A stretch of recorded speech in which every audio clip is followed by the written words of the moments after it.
lecture, I'm going to discuss about how to run Ruby codes in Vim text editor.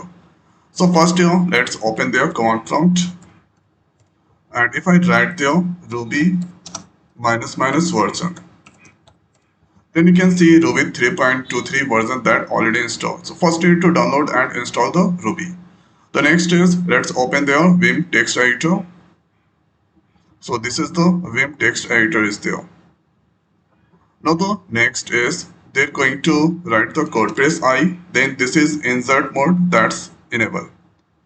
So let's print the hello world first. So this is the code to print the hello world.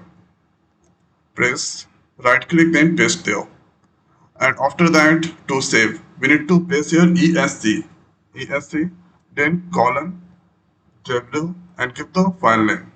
So here giving the file name test1 dot for Ruby, we need to give the extension RB. Press enter. So here you can see test1 RB, that file that's saved.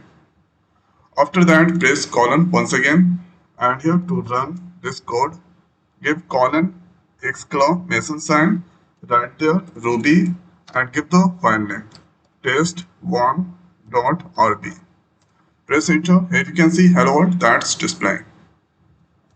Now the next is let's add two number.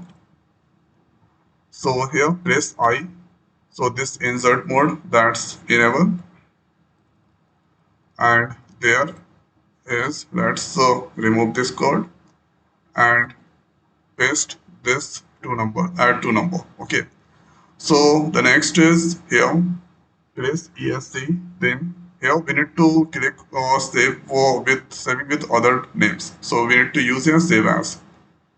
So for this one, let's use here colon save, and here let's give the name.